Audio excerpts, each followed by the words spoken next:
कर्म करते समय शिवलिंग में, शिवाग्नि में तथा अन्य प्रतिमाओं में शिव के सौम्य रूप का ध्यान करना चाहिए। मारण आदि कर्मों में लोहे के बने हुए त्रुक और त्रुबा का उपयोग करना चाहिए। अन्य शांति आदि कर्मों में त्रुक और त्रुबा बनवाने चाहिए। मृत्यु पर विजय पाने के लिए घी दूध में मिलाई हुई दूर्वा से, मधु से, घृत युक्त चरु से अथवा केवल दूध से भी हवन करना चाहिए तथा रोगों की शांति के लिए तिल की आहुति देनी चाहिए। समृद्धि की इच्छा रखने वाला पुरुष महान दारिद्र्य की शांति के लिए घी, दूध अथवा केवल कमल के फूलों से होम करे। वशीकरण का इच्छुक पुरुष घृत युक्त जाति पुष्प, चमेली या मालती के फूल से हवन करे।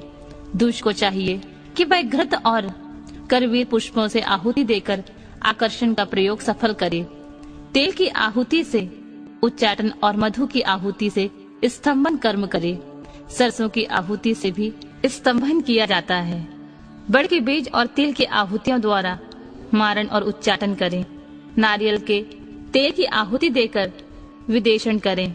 रोही के बीज की आहुति देकर बंधन का तथा लाल सरसों मिले हुए संपूर्ण होम द्रव्यों से सेना स्तंभन का प्रयोग करें। अभिचार कर्म में हस्तचालित यंत्र से तैयार किए गए तेल की आहुति देनी चाहिए। कुटकी की भूसी, कपास की दौड़ और तेल मिश्रित सरसों की भी आहुति दी जा सकती है। दूध की आहुति ज्वर की शांति करने वाली तथा सौभाग्य रूप प्रदान करने वाली होती है।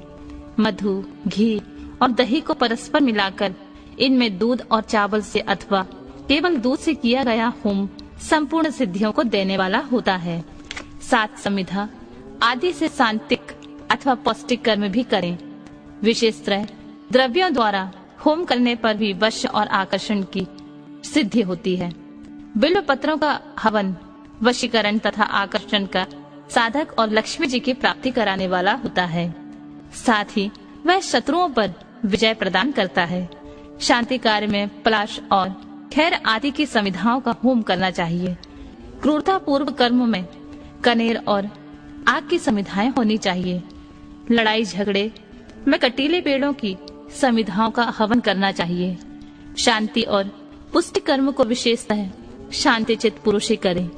जो निर्दय और क्रोधी हो उसी को आभिचारी कर्म में प्रवृत्त होना चाहिए।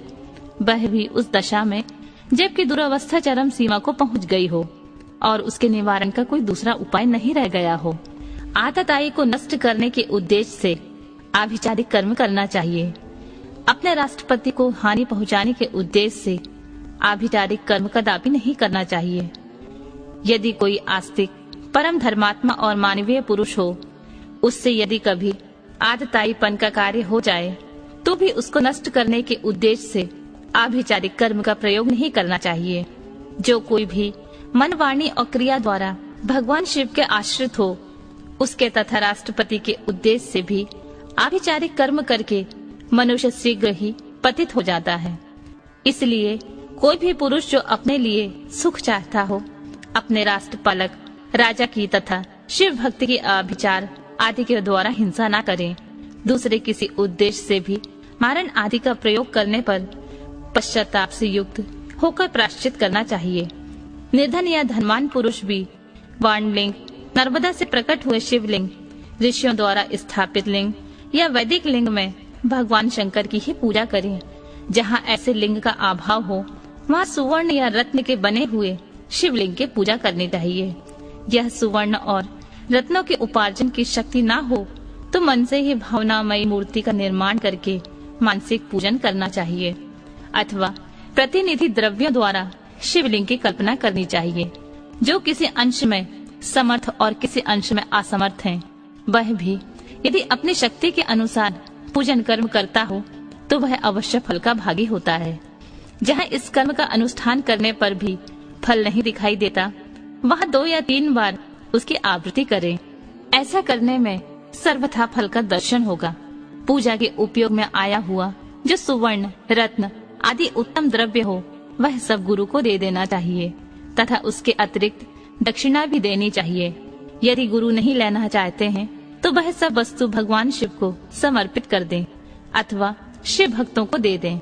इनके सिवा दूसरों को देने का विधान नहीं है। जो पुरुष गुरु आदि की अपेक्षा न रखकर स्वयं यथाशक्ति पूजा संपन्न करता है, वह भी ऐसा ही आचरण करे। पूजा में चढ़ाई हुई वस्तु स्वयं ना ले ले। जो मूढ़ लोभवश पूजा के अंगभूत उत्तम द्रव्यों को स्वयं धारण कर लेता है, वह अभीष्ट फल का भागी नहीं होता। इसमें अन्यथा विचार नहीं करना चाहिए। किसी के द्वारा पूजित शिवलिंग को मनुष्य ग्रहण करे या ना करे, यह उसकी इच्छा पर निर्भर करता है। यदि ले ले तो स्वयं नित्य उसकी पूजा करे अथवा उसकी प्रेरणा से कोई दूसरा पूजा करे। जो पुरुष इस कर्म का शास्त्रीय विधि के अनुसार ही निरंतर अनुष्ठान करता है, वह फल पाने से कभी वंचित नहीं रहता। इससे बढ़कर प्रशंसा की बात और क्या हो सकती है। तथापि मैं संक्षेप में कर्म जनित उत्तम सिद्धि की महिमा का वर्णन करता हूँ। इससे शत्रुओं तथा अनेक प्रकार की व्याधियों का शिकार होकर और मौत के मुंह में पड़कर भी मनुष्य बिना किसी विघ्न बाधा के मुक्त हो जाता है। अत्यंत कृपण भी, उदार और निर्धन भी कुबेर के समान हो जाता है। कुरूप भी कामदेव के समान सुंदर और बूढ़ा भी जवान हो जाता है। शत्रु क्षण भर में मित्र और विरोधी भी किंकर हो जाता है। अमृत विष के समान और विष भी अमृत के समान हो जाता है। समुद्र भी स्थल और स्थल भी समुद्रवत हो जाता है। गंगा पहाड़ जैसा ऊंचा और पर्वत भी गड्ढे के समान हो जाता है।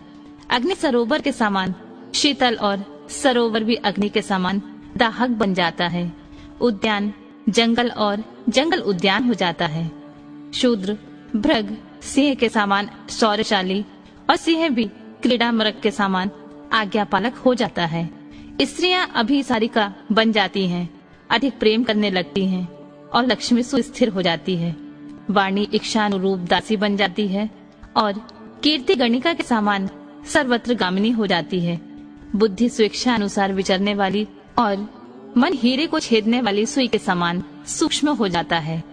शक्ति आंधी के समान प्रबल हो जाती है और बल मत गजराज के समान पराक्रमशाली होता है। शत्रु पक्ष के उद्योग और कार्य स्तब्ध हो जाते हैं तथा शत्रुओं के समस्त सुहृद गण उनके लिए शत्रु पक्ष के समान हो जाते हैं। शत्रु बंधु बांधवों सहित जीते जी मुर्दे के समान हो जाते हैं और सिद्ध पुरुष स्वयं आपत्ति में पड़कर भी और इष्ट रहित संकट मुक्त हो जाता है। अमृत सा प्राप्त कर लेता है। उसका खाया हुआ अपथ्य भी उसके लिए सदा रसायन का काम देता है। निरंतर रति का सेवन करने पर भी वह नया सा बना रहता है। भविष्य आदि की सारी बातें उसे हाथ पर रखे हुए आंवले के समान प्रत्यक्ष दिखाई देती हैं।